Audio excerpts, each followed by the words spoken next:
broader region of the Black Sea, the Aegean, and the Eastern Mediterranean, what we've called the three C's, to try to have a better understanding of the complexities and challenges facing the incoming administration. And we are likely to have some fireworks, I think, in the near future.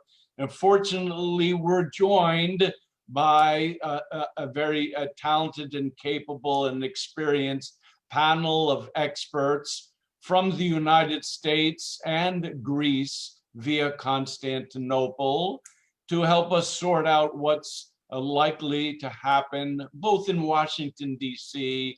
and in this region. So joining me here this evening are Melinda Herring, John Koenig, Alan Markowski, and Ioannis Grigoriadis.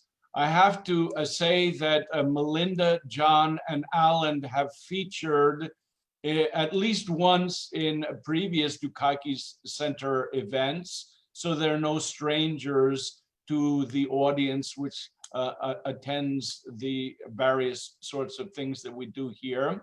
We are pleased to have a newcomer, Ioannis Grigoriadis, who comes to us thanks to our colleagues at Eliamet in Athens, and he brings a wealth of experience and scholarly understanding to the table, and we're quite pleased that he was able to join us on behalf of Eliamet today.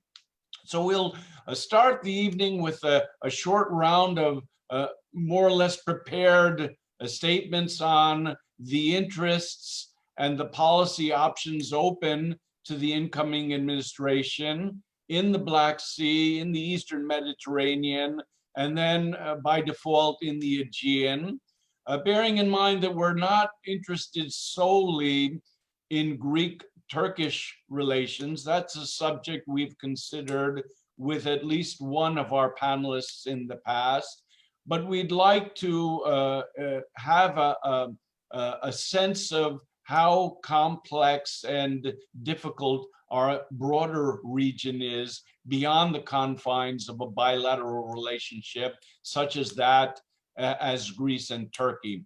So Melinda, you are the person who's most responsible for putting the idea behind our holding this event this evening with the publication that was done on under the auspices of the Middle East Institute back in October 2020, just a few weeks before the general election.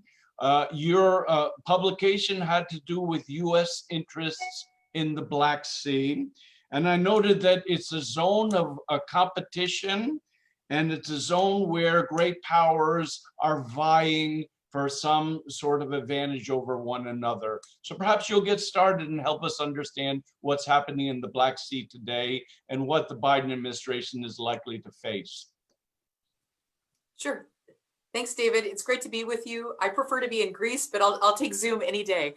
Thank you for the opportunity to join you all. I am a Ukraine expert and very, very focused on Ukraine, so I'm not going to say anything about Greece or Turkey. I'm going to leave that for my fellow panelists. So I wrote a paper about what the US election might mean for Ukraine. And for obvious reasons, last year, Ukraine really figured into domestic politics. And this was not a good thing for Ukraine.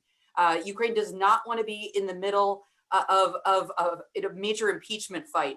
It's very, very hard to get any attention on what's actually happening in the country. So Ukraine was hoping and praying that Joe Biden would win, and he did win. Obviously, the things are a little messy and protracted here in Washington, but it's a new day. I think the next foreign policy is likely to look a lot like Obama's foreign policy, but I would say that Joe Biden does have some unique qualities. He has been focused on foreign policy for more than 40 years. He knows the elites in many of these countries. In the country I focus on, Ukraine, he knows everyone. He went to the country as vice president many times. He knows people's names. He has relationships with them. You're not going to be able to pull the wool over Biden's eyes. And I think that's a good thing. So, in general, if I have to stand back and say good or bad that Biden was elected for the sake of some of these smaller countries, it's a great thing because he's going to be engaged. He knows the players, he knows the people, and he's going to call them on the carpet. Right now, Ukraine is not in a good place. They're in the middle of a constitutional crisis of their own making. Things are not going well, and the U.S. has been pretty weak. They haven't. I think Biden did something really well during the Obama administration. He had relationships with people in Kiev, and he could speak and call people out when there was regress. And he did that very, very well. And I expect to see more of that in the next administration. The people who are likely to be in charge of Black Sea policy are excellent and know what they're talking about. They have PhDs, they know languages, they've worked at the State Department, they've worked at DOD. So the picture from Washington for our region is quite reassuring. I'll just end with one point. The thing that I'm actually worried about when I look at Ukraine, when I really zoom in, is the domestic politics there. Because of the impeachment fight, U.S.-Ukrainian relations are really bad right now. The Zelensky administration does not trust the U.S. for good reasons, and it's going to take a lot of work to repair that relationship and get them to trust us again, to get them to believe that we're not going to pull them into our domestic politics. So I think that's something to watch, and I think that's going to be one of Joe Biden's most important priorities when he's looking at our region is repairing that and rebuilding trust. Thanks, David. Just to follow up very briefly, thank you for that most succinct presentation. Was this a sentiment that was shared by the other contributors to the volume I've just mentioned? I mean, do we have reason to be optimistic about a Biden administration, other places in the Black Sea? I mean, it's important for us how Bulgaria fares here in Greece. And of course, we're interested in what's happening in Turkey. But over on the eastern more parts of the Black Sea, there is a crisis building there, and there are other sorts of issues. Do they have the same degree of optimism about the prospect of a Biden administration? I think everyone is optimistic, in part because the team that he's likely to bring on, we know some of the initial names, but the names are excellent. They're people who have long experience in foreign policy.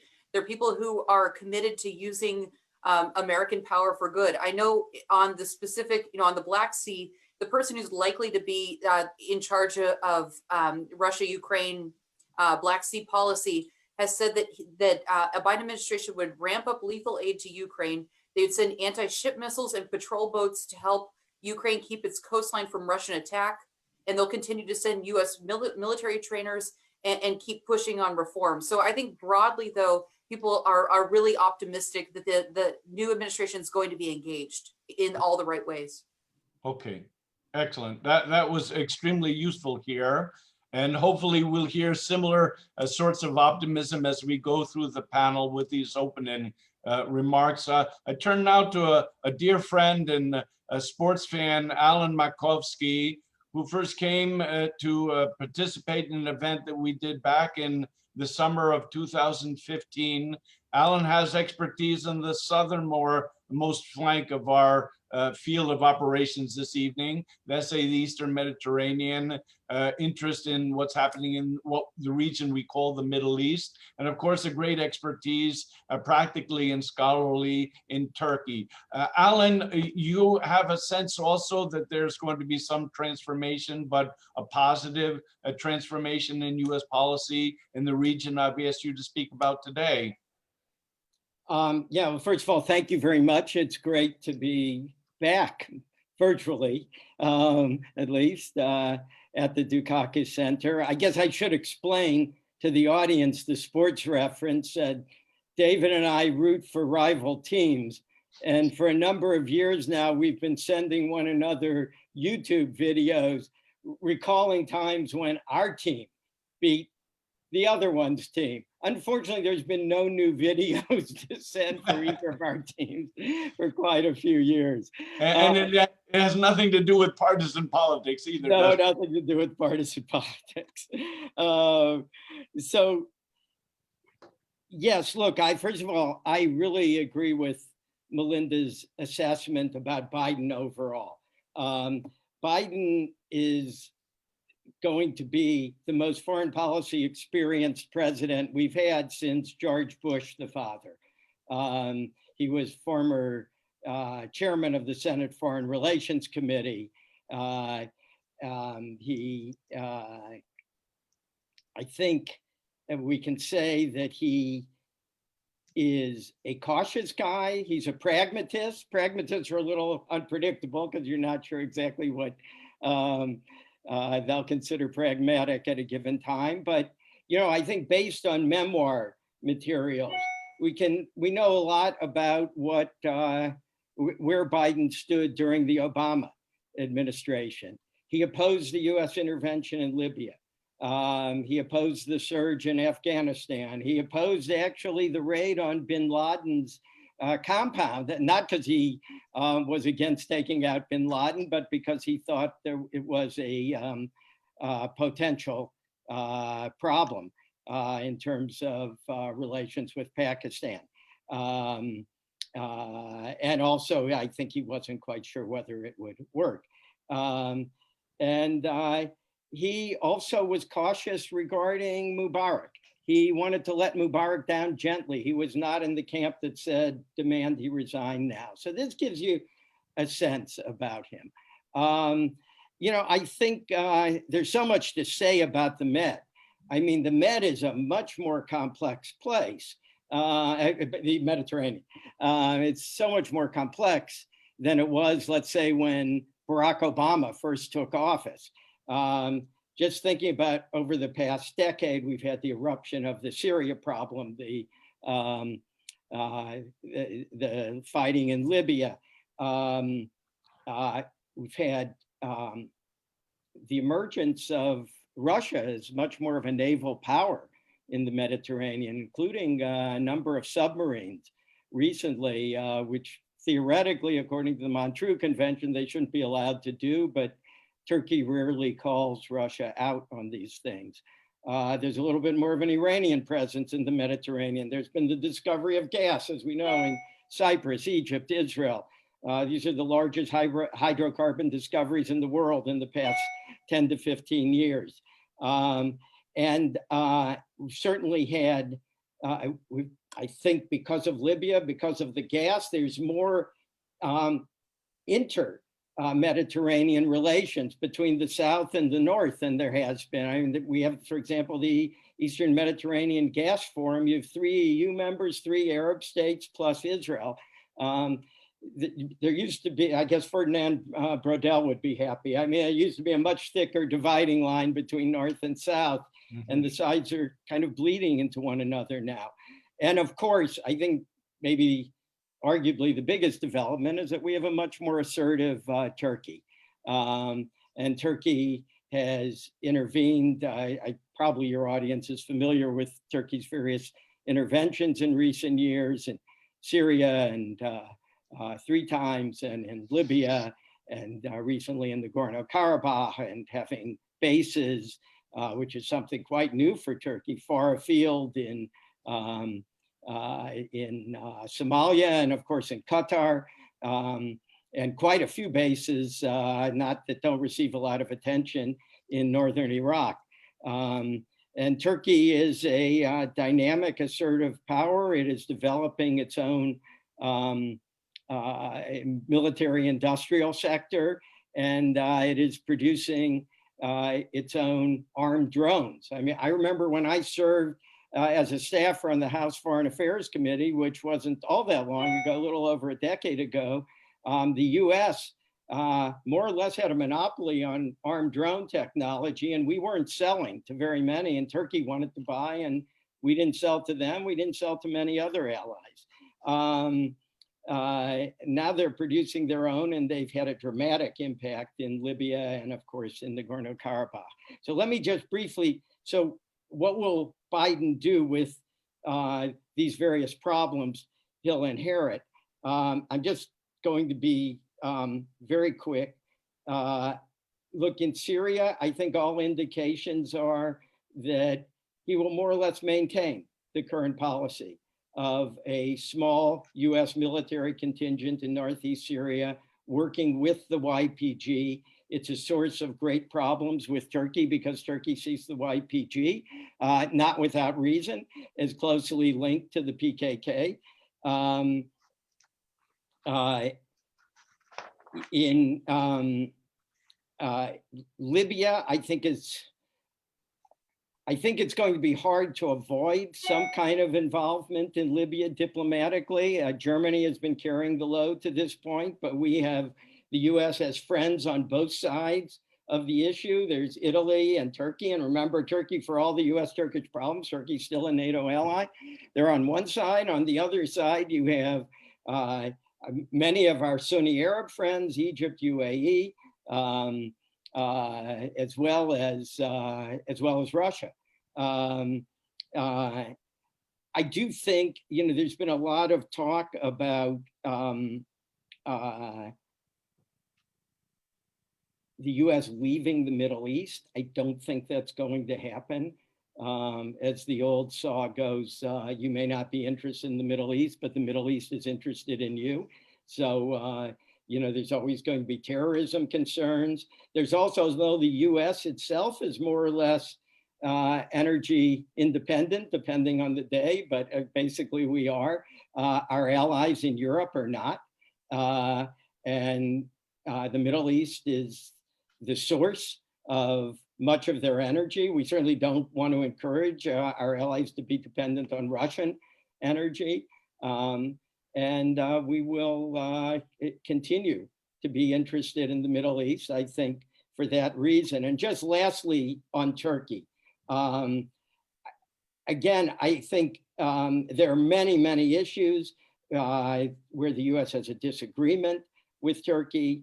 I think that on most of these issues, Biden, let's say, will push the envelope, or Biden's views are even further away from Turkey's. However, let me just say, I think he will come in with all the things he's got to do with COVID and with the economy, and he's not looking for a confrontation with Turkey.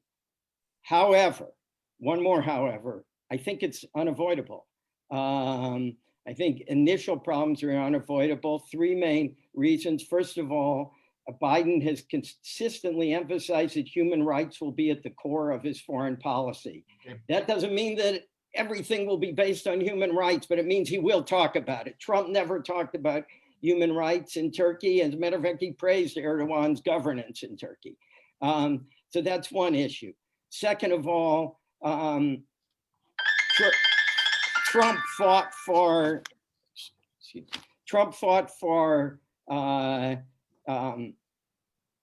Erdogan on many issues, prevented sanctions. One was the so-called CAATSA sanctions, the Countering America's Adversaries Through Sanctions Act that was passed in 2017.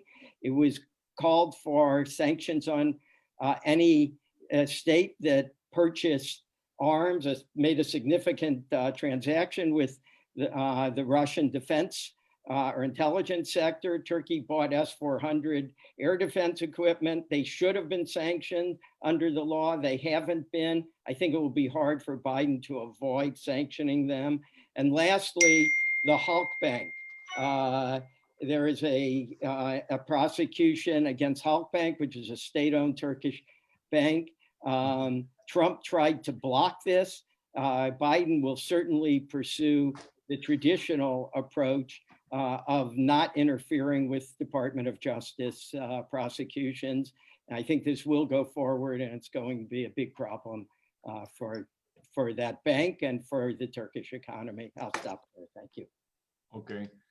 Thank you, Alan. And I realize asking you to cover the Eastern Mediterranean was like asking you to cover half the globe. Yes. And it's quite admirable how succinctly you were able to do that. What I retained is that it's an awfully complex place. It stretches from Libya to Syria and north to Turkey, and that the United States is here to stay. There's not any chance that we're going to disengage under a Biden administration.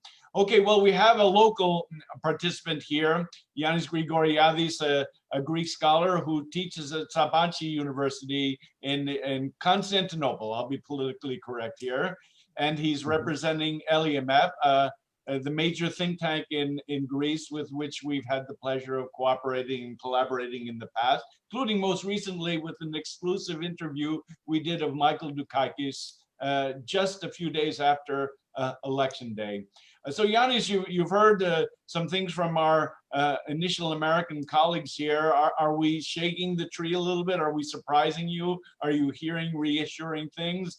How do you want to approach what you expect the Biden administration is going to do from the prospect of a Greek working in Turkey? Yes. Thank you very much, David, for the invitation and having me in this Dukakis Center event. It's a great honor and pleasure, and it's great to represent LEMF as well and like put forward this collaboration between the institutions. I would follow up on a number of issues that have already been raised, because this relationship between the United States and Turkey, of course, bears upon the relationship between Greece and the United States. There are a number of very important issues that Greece and Turkey view from different angles. And I do think that the way that the United States looks into these issues has an influence on developments. And I would hope and I expect to see a more institutional relationship between Turkey and the United States that is going also to have a bearing on the way the Eastern Mediterranean crisis or the Cyprus issue or other areas whereby Greek and Turkish interests like contradict each other. So far, we know that under the Trump administration, it was rather the president-to-president relationship that played a significant role. So the role of the State Department or the Ministry of Defense or the American Army was to some degree sidelined, and this raised a very high degree of unpredictability in their relationship. Mm-hmm. In a sense, the Halkbank story that Alan has just mentioned, or the Katsa, like the S-400 saga that has been going on for so long, and has undermined Turkey's position within NATO and the sort of the degree that the West can see Turkey as a reliable ally. All this became possible because of this distinct style of leadership that President Trump put forward and the personal relationship that has been developed between Presidents Erdogan and Trump. So there is no surprise to see that there was a very clear pro-Trump sentiment in Turkey throughout the election campaign. And there were some personal attacks against President-elect Biden exactly because of some of his statements referring to human rights issues. So as the United States was persistently interested in the state of Turkish democracy, given the democratic backsliding in Turkey in the last couple of years, President Erdogan was very glad to see that President Trump would not show such interest in the state of rule of law in Turkey or the sort of freedom of expression issues that have become quite important obstacles to Turkey's relations with the European Union, for example. So in that respect, we're expecting to see a significant difference. What is also important, I would like to raise here our attention to another point raised before, it's President Biden's experience in foreign policy. So he won't be a president who doesn't know anything about Cyprus or hasn't heard about the Aegean, quite the opposite. So, and he has shown some important and personal interest in this region. So I remember him as vice president visiting Cyprus and developing some proposals about how to break the stalemate on the Cyprus issue. And given the fact that I think that the Cyprus issue has been the lack of resolution in Cyprus and the failure of the Crans-Montana peace conference a few years ago has contributed to the escalation of the conflict in the Eastern Mediterranean. Why? Because the Cyprus dispute produced this disputes on the maritime zones, and then this had a spillover on the Greek-Turkish maritime zone disputes. So we moved from Cyprus to Libya and from Libya to Greece. So in that respect, it would be very good, I think, for the region and for Greece as well. It would be very welcome to see a stronger American interest in de-escalation first and conflict resolution at the second place. Because, and there is a point from the Turkish point of view in that respect, the European Union cannot really play the role of the third partner because Greece and Cyprus are members of the European Union. So in that respect,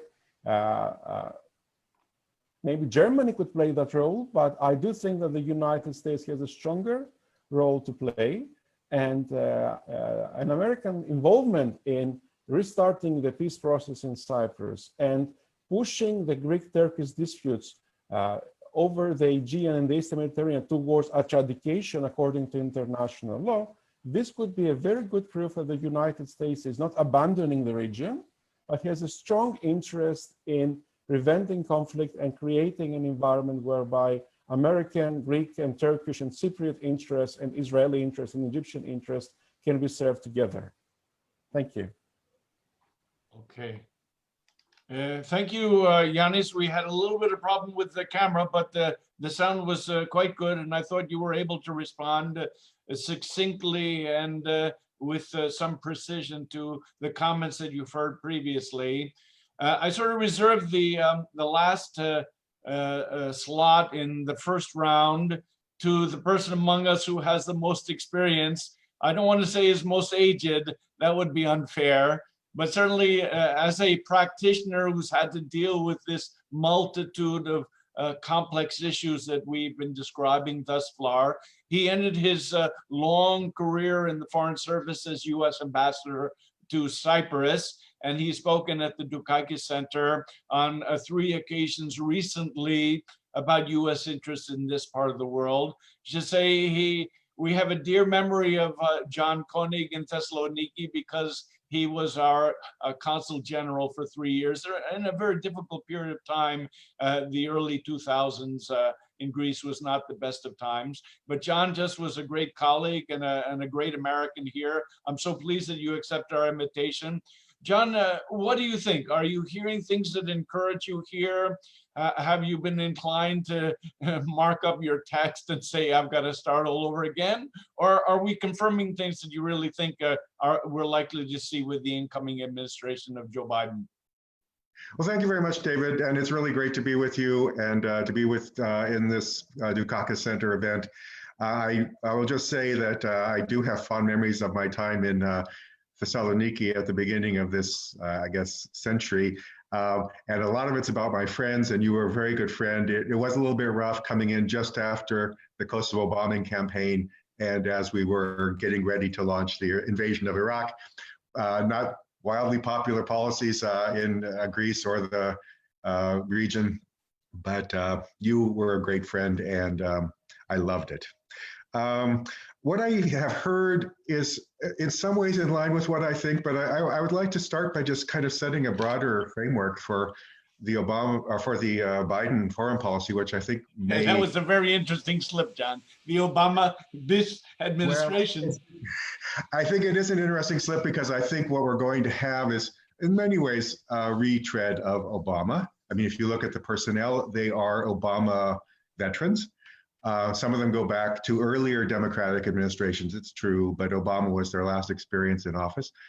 The changes that will be coming about, I think, are, as others have pointed out, come from Biden himself, who has firmer views about relations and issues than Obama had when he came to office. But also, I think there's a basic change in the framework of American foreign policy, which will continue under Biden, and that is a renewed focus on great power competition. And I think that has huge implications for the 3 C's that we're talking about today. Finally, I would just add that Biden is going to be more multilateral because in many of the things that his people and he himself are saying about their priorities in international affairs, they start with a very long exposition of how they're going to solidify the home front. So I think we're going to see Obama in spades in this regard. We're going to see a much heavier focus on domestic elements of a successful international security and foreign affairs presence. And that is going to be particularly relevant in regard to things like dealing with Russia, possibly dealing with China, certainly. China is going to absorb most of the energy of this administration. I think there is really no question about that. So when we talk about all of these parts of the world that are so important to us and to me, I don't think they're going to be high on the agenda. I think there's going to be a lot of disagreement about how to deal with Russia. The lines are already drawn, and it runs right through the new team. I don't think that there is any clarity about whether there's going to be an effort toward resetting relations or increasing sanctions. I think there's a huge divide in terms of points of view. It was best, I think, displayed by a kind of exchange of open letters. One of them was written by David Kramer. He was in favor of hardening on Russia. He got a lot of signatories, but David Kramer is not a Democrat, and most of the people who support him are neocons or former neocons, but a lot of others as well. And the other letter was signed by Bill Burns, among others, and asked for some kind of rethinking of our strategy, an actual strategy for Russia. I think what they're saying is we have no strategy for dealing with Russia. Anyway, I think that'll have huge implications for how we deal with the Black Sea. We're going to have difficult relations also with Turkey, needless to say. And I think that relationship, rather than the regional issues, will be the priority. How do we get that relationship on a more positive footing? Is it going to be through sort of a carrot and stick scheme, or are we going to accept that we have difficult relations with Turkey, that Turkey is moving toward an adversarial position in an important region? I don't think we know. And I think this will be the second major issue that's going to be heavily debated in the Biden administration that will have implications for this region. I don't think we will increase our exposure in the Black Sea. In fact, generally, I think we are about where we're going to stay in the Black Sea. I know that there are people, including most prominently in terms of his public statements, Michael Carpenter, who would ask us to take a much more active role in the Black Sea and support Georgia and Ukraine, especially with more material support. But I think this will hinge on the outcome of the discussion about how we're going to address Russia more broadly. And I'm sorry to say that a lot of smaller countries tend to fall sort of in the train of decisions about larger states, but that is really the story of the world right now, I'm afraid, and that's the way we're going to be approaching relations more broadly. On the Eastern Mediterranean, I think it's just a mess. I know that Vice President Biden has a history of working there. I don't think we have anyone to work with there, to be honest, except for the Greeks. We have no partners in the Eastern Mediterranean, especially the Biden team. Biden's going to come into office with their very difficult relations with Erdogan. Anastasiades is a thin reed, let me say, and with Netanyahu, he has almost an adversarial relationship. So I don't really know how we would even launch something in the Eastern Mediterranean. Plus, the issues are so complex. There is no framework for actually addressing them. Nothing exists. So I think that would mean a role for American leadership, which is probably beyond anything that we have in mind. I think the Aegean is where things might change. You know, one of the great things about the recent trend in U.S.-Greek relations is that the United States now regards Greece as a great partner and ally. And the Mitsotakis government is certainly that for us, and I think there'll be a strong desire to work with the Mitsotakis government. So if we're going to push back on Turkey's assertiveness, I think we would probably choose the Aegean, where the framework for discussing this issue is clearer, where it's much easier to embed it in a sort of the EU framework, which I think is going to be quite important, so that you have a more balanced sort of picture in terms of capacity to engage on either side. And the US has long played a role of tamping down tensions and at times stepping in to help find at least innovative approaches, not ever a solution.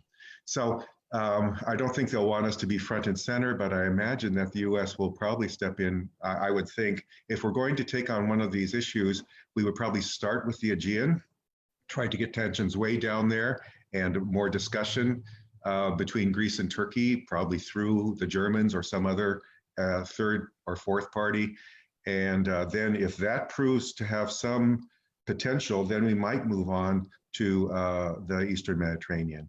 I just don't think our interests in the Eastern Mediterranean are sufficiently important, especially given the decline in sort of significance of hydrocarbon resources in that region, the messy situation that surrounds them, and the diminishing importance of Middle East-based terrorism for US security, that I just don't think we'll feel compelled to get involved in what is an incredibly messy situation. Thanks. Okay, well, let's start the discussion. We've had Ambassador Koenig maybe take issue with a couple minor remarks, or in a minor fashion. Alan, about the US in the Eastern Mediterranean, and Melinda about the US in the Black Sea. I mean, are we really disagreeing with one another here, or is it a question of degree? Melinda, maybe you'll start. I think it's unclear. So I take John's point, but I can make the opposite argument. When you look at Biden's arc, he cares about the smaller countries. He cares about the arc of freedom. If you want to call that a neoconservative impulse or a liberal internationalist impulse, so be it. There are these warring letters that have gone through Washington over Russian strategy. I signed the neocon letter that David Kramer put together. I would just say to John that the people who signed the opposite letter are unlikely to have big positions in government either. I think it really depends on Joe Biden and his commitment to these places. As we've all said, he's been involved and he has relationships. And it's these emotional attachments, I think, that really matter. And we know that he really, really cares about Georgia and Ukraine. And frankly, no one really knows what to do about Russia. It's easier to solve these smaller problems, the smaller countries, than to work with Russia. And I know for a fact that Biden is going to be very engaged on Belarus as well. They see a big opening there. It's not related to the seas that we're talking about. But I fully expect Biden and his team to emphasize the smaller countries rather than Russia. Okay, and Alan, our interest in the Eastern Mediterranean, are we really at a disagreement here, or is it a matter of who's looking at what region? Oops, microphone, please. Unmute, please, Alan. I don't think I can do it. Sorry. Laterally. Yeah. Yeah, now you can hear me, right? Yeah. Yep, sorry. Well, we may have a bit of a disagreement here, yes. Look, I agree with 90+% of what John had to say, and certainly the great power competition is going to frame much of what we do in the region. But first of all, regarding Russia, I think I really, and I look at it a lot through the Syria lens and the Turkey lens, I tend to see it more like Melinda. Biden did say, I think it was in his 60 Minutes interview just before the election, he called Russia the biggest threat to America right now in terms of breaking up our security and our alliances. So I think that's a quote. So I think, he'll come in with a negative reflex regarding Russia. And look, I think that, I don't think the region is going to be unimportant because, as I said it about the Middle East, you may not be interested in the region, but the region is interested in you. It's a region that produces a lot of crises, and it's hard for the US to avoid getting involved. And I think that's a good thing. I mean, that the US gets involved. I think Biden will be much more interventionist than Trump was, who basically ignored Libya and ignored the Greek-Turkish conflict when it looked like it might get hot. I think Biden will be much more inclined to be interventionist and anticipatory and try to prevent these things. And third of all, I think I'd have to disagree with John on the point that, that we have no other partners in the Eastern Med other than Greece. I think that certainly our relationship with Greece, our strategic relationship, is blossoming in a very dramatic and welcome way, recent expansion of our facilities in Crete and the like. But I wouldn't think that Israel will cease to be a partner. We may have, and I'm sure you agree with this, John. Maybe it's just the way it came out, but it's true that Biden and Netanyahu will probably, if Netanyahu stays in office, will have disagreements, most particularly about the JCPOA, the nuclear agreement with Iran. But our military and strategic cooperation with Israel is so vast. And of course, it's reinforced by the US Congress, just like our relationship with Greece and Cyprus is. And there is this 3+1 structure that began in recent years, which is the US supporting the Israeli Cypriot Greek relationship in some fashion. It's been growing, and I think it's inevitable that the US will continue to work with them. So both Israel separately and with the three of them together. So I'll leave it. Well, I wanted to talk about elephants in the room, but we certainly need to talk a little bit more about Turkey. I mean, Alan, you've just written about this in a German publication, and as has Ioannis. We've been very polite not to place a lot of blame on Turkey for what's happening in this part of the world. But I want to also ask a kind of a wonkish question. This might be suited for you also, Alan. I remind everyone that you served as a congressional aide for a period of time. What are the foreign policy dynamics going to be like in Washington, D.C.? I'm thinking about who in the House is going to chair the Committee on Foreign Relations. What is going to happen in the Senate? We still have runoff elections in Georgia coming up. The election season is not over, and it may go beyond the inauguration in January. But to what extent is a Biden administration going to be able to do the things it wants to do? So for anyone, we might start with Ioannis a little bit because he's in Turkey. And this is also an opportunity for me to make a small correction. He's now a Jean Monnet chairholder and associate professor at Blinken University in Accra. He's not in Constantinople presently.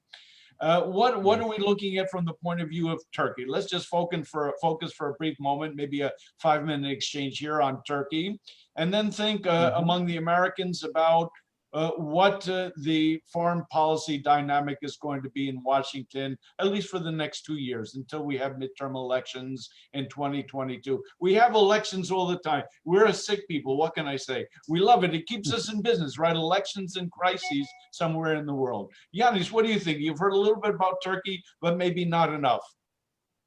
Yes, well, I think it's important to stress that foreign policy has been the field where the government in Turkey has been trying to shift attention given its increasing failure on the domestic front. The reasons why Erdogan became so popular and so successful was his economic policy in the late 2000s. And this consolidated his prestige within the country and internationally. As, however, his ability to address the country's domestic issues vanished. And I also refer not only to the economic situation in the country, but also to the Kurdish question and the domestic conflicts within the Turkish society.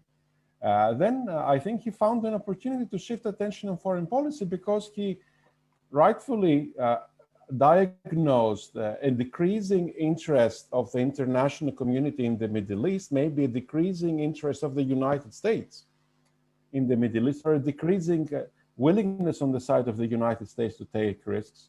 So he tried to fill a gap that was there for him. And of course, this was matched by development in the military, like in the military industry of Turkey, or Turkey's ability to project power on different levels. So in that respect, this foreign policy has been quite successful because it fits some of the old nationalist narratives that actually are supported by key opposition parties in Turkey as well. So it's not easy to find anyone in Turkey opposing Turkish operations in Syria or even in Libya or in Nagorno-Karabakh. Let me highlight here, for example, that this blue homeland doctrine that has been behind all this confrontation between Greece and Turkey was introduced by a group of secularist admirals that have been recently joining the alliance of the government coalition in Turkey. And I refer to the Justice and Development Party and the far right-wing Nationalist Action Party. So in that respect, this is something that we need to understand, that domestic politics drive Turkish foreign policy to an unprecedented level. We used to consider these two to be completely separate from each other, but no more. And in that respect, of course, I do think that the Turkish economy will be a key parameter in all these discussions. And to the extent that the United States and the European Union on different levels can influence the development in Turkish economy, I think there comes a very important point to keep in mind. So in that respect, the Halkbank issue, for example, to the extent that it affects the Turkish banking system, or Katsa, or the effect of sanctions on business confidence in Turkey. This is an issue that's going to be very important, and this might be the way through which the Biden administration might be in a position to negotiate with Turkey, because I do see that Biden would not be interested in destroying the relationship with Turkey. No American president would like to do this, but I think that he would be interested in setting a framework of rules and try to develop a relationship that is more predictable, and it's more of a relationship between two allies than two adversaries in the region. And I think this is very important, and in that respect, Greece's role can be very important in that respect too, because I do see that Greece has been trying to engage with Turkey on the basis of rules and within the framework of international law. And if the United States can bring Turkey back to where it was on these issues a couple of years ago, that could be a very good news for the Greek government. And in that respect, I would agree with John's point that given the alignment of Greek and American interests, we may have a very interesting window of opportunity for the upgrade of the relationship between the two countries. So things have improved a lot, but they can improve even more in the near term. Okay.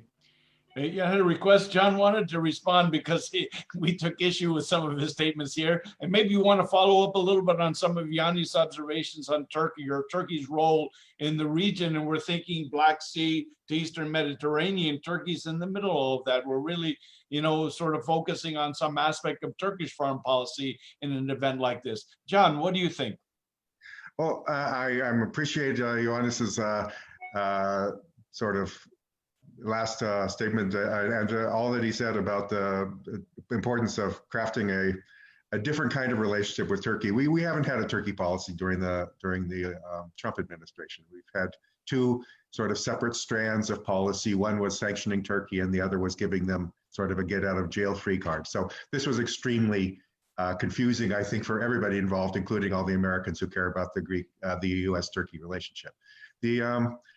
On the issue of will Israel remain a partner? Of course it will, but I don't think that that Netanyahu will be someone that Biden wants to really undertake any kind of serious international effort in the Eastern Mediterranean with. And I don't think that these 3+1 frameworks are meaningful in any way, except as symbols of trying to isolate Turkey, which really have very little substance.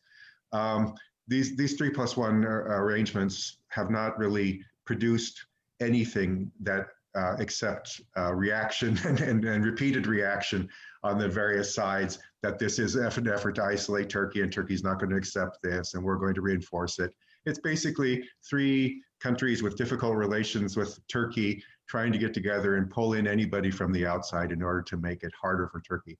And we ought not to forget that another important factor in all of this is relations with the Sisi regime in Egypt, which are going to get worse. On politics and elections, I think that's very relevant. because we do always have elections, and there is no support for increasing interventionism in the United States. Absolutely none. Any policy that bears risk of increased military engagement and possible casualties and expense has got to be something that the Biden administration will look very hard at trying to avoid, because this is in fact incredibly unpopular in the United States. And I think if they want to lose in the midterm elections, all they have to do is get in a war, and they will lose horribly in the midterm elections. So I think that we are a country that is heavily chastised by wild failures in foreign policy over the last 15 years, and we're not ready for any kind of adventurism at all. China is the only country that rises to the level, I think, that people are genuinely concerned about, and they do recognize that Russia poses a lot of security challenges that need to be addressed. Most of them can be addressed on the home front. If you're looking for a place to push back against Russia, why would you choose the place where Russia has all the cards, which is the Black Sea and the Caucasus? It was right that we didn't get involved in the Nagorno-Karabakh situation, because really, there was very little American interest. The outcome has no bearing on the US interest. You can almost say the same for Libya, and that's something which I was deeply involved in. I'm sad that we don't see an interest there, but I really don't think it is. I don't think there's much of one. Thanks. Good. Quick question then here. Maybe I'll pass the floor to Melinda and ask her a little bit about Turkey. You're not a Turkey expert, but Turkey's across the sea there. Do they loom in any way in the situation that you're following in Ukraine and elsewhere? And what about this question of the foreign policy dynamic in the United States that you anticipate will emerge in the next couple of years? And I want to maybe just make it a little bit more pointed to something that John and I talk about a little bit. Are we going to see a return of the blob? Are we going to see all of these foreign policy experts, like the three of you, going to emerge and try to determine where the next crisis needs to be met? Melinda, it's kind of an open-ended question, but maybe you have a few thoughts. I have to break it to you, David. The blob never left. We're still here. We're waiting for the phone call. I really enjoyed John's comments, though. I think he's wrong, though, and I have to disagree. I wish you were right, John, that the American people were more angry about the failed interventions of the last 15 years. I don't really see it in attitudes, behavior, or polling data. Maybe I'm wrong. I wish I were wrong. But there haven't really been any major consequences for the failures of Afghanistan and Iraq. The elites really haven't been disciplined in the way that they previously were. I wish that they were, and I wish that it drove more thinking. I'm going to take a pass on the Turkey question, David. Thanks for the hard one. And I'm going to send your question about behavior to Alan, because he's a Hill creature and I'm not. Okay, Can I just interject? That's fair. Can I just interject? Trump. Why do you think Trump was elected? It was in large part the backlash against Iraq and Afghanistan. I mean, No, I know I think it was only that. Sorry. There was all these other things. And I know that there is polling that suggests that the blob can continue to dominate American foreign policy, but I don't think it's true. I think that the actual truth is there is zero American support for interventionist liberal interventionism or liberal internationalism or any of these things. This is a very high wire. This is a high wire act at this point. I genuinely think so. Anyway, I'll back. Okay, I'll mute you, Mike. Melinda, you want to do a quick comeback, and then I'll turn the floor over to Alan to tell us about what it's like to wander through the halls of the House of Representatives these days. Melinda, did you have something more you wanted to say? Yeah, just one sentence. If you have to ask me why was he elected, I think it was over cultural resentment. I don't think it was over foreign policy failure. But John and I can have another separate debate about that. Okay, that'll be the next event on the Dukakis Center, the purpose of which is really just to stimulate debate. I should say I'm getting a number of questions. People are asking about Southeast Europe, the Balkans, Kosovo, Serbia. I've had a number of other questions that are quite interesting. If we had a little more time, we might try to take them up. Alan, what do you think? What is happening now in terms of this foreign policy dynamic? Is it just Is it something I'm imagining here from such a great distance? Is the Biden administration going to get a free pass from Congress to do as it pleases? It depends on the issue. Let me jump in a minute on the intervention issue. I kind of fall between Melinda and John on this. I think it's absolutely correct what John says. The American people are not looking for any more liberal interventionist projects. But what I think sometimes that is overinterpreted. I think what the American people really care about is casualties. They don't want a project that's going to produce casualties. And I think that was one of the mistakes that we made in Syria, where we could have done so much good from the air, shooting down Syrian barrel bombing helicopters and planes before September 2015, when Russia intervened. When Russia intervened, it took on a more serious cast, a color, and I think then it was harder for us to carry out something like that. But I think the US public doesn't want casualties. Intervention is okay if there's no casualties. By the way, I did want to say something about Turkey and Ukraine. I'd really love Melinda's thoughts on this. I'm going to ask it for a Ukraine expert. And actually, I'd love to talk to you more, Melinda, after this. So Zelensky was in Turkey not long ago. And Turkey, and he signed a number of military co-production agreements with Erdogan. And also, Ukraine has bought a number, I think about a half dozen of Turkey's armed drones, and they've contracted to buy a few more. And now they're talking about co-production, and even co-production on a fighter jet aircraft engine, which is something that's always been beyond Turkey's ability to do. I'm just wondering, does Ukraine have that kind of expertise that Turkey could really learn these more advanced techniques through military cooperation with Ukraine? And if so, that's a very important development for the region, it would seem to me.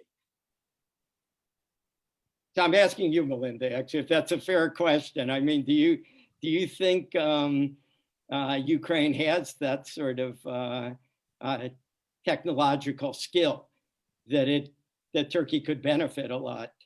Absolutely. There's a huge amount of technical skill, and there's a lot of reform right now in the state-owned enterprises, which own quite a few of these factories that make airplanes and weapon systems. So that's definitely something to watch. Okay, good, very good here now. So I'm not going to burden the group with, well, I would very much like to ask a few of these questions. We're competing with another outfit in Thessaloniki in a half an hour. They're about ready to launch an event on Turkey.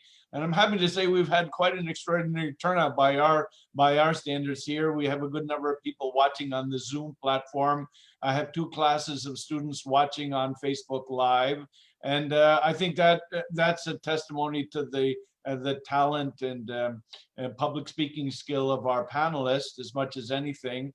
I'm very pleased to have had you here. Ioannis, as the local participant, are you encouraged by what you hear? Or are you disturbed by the obvious disagreements that we have among ourselves about the prospects for a successful foreign policy during the administration? I'd like to hear your thoughts as a way of maybe closing our session this evening. No, I think that the debate was very interesting and healthy in that respect. And it is important to stress that expectations shouldn't be too high. I think one of the biggest problems of the early Obama administration was to raise the bar very high, and then everybody was disappointed by the outcome. So in that respect, having some approaching the Biden administration within the realm of the feasibility of what it can do because of what the Trump administration has done to American foreign policy is a very important point. And I think we will be witnessing some positive developments in the region for sure.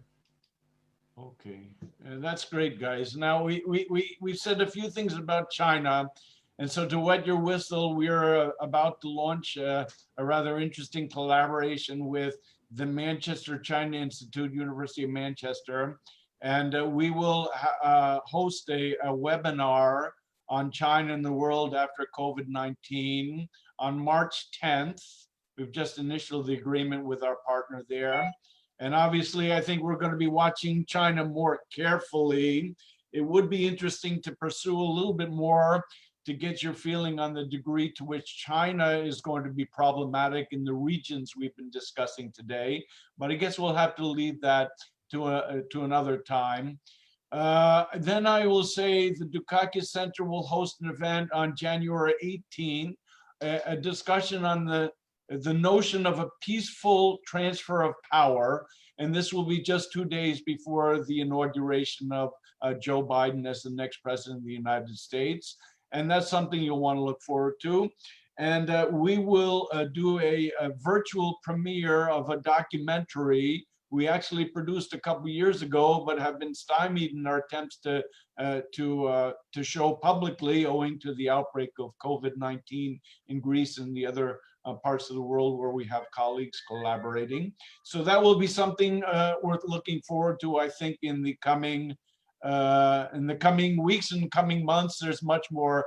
I want to thank Melinda Herring from the Atlantic Council, Alan Markovsky from the Center for American Progress, John Koenig from Washington State, where he's affiliated with the University of Washington, Ioannis Grigoriadis representing LMF here, also at the University of Blinken.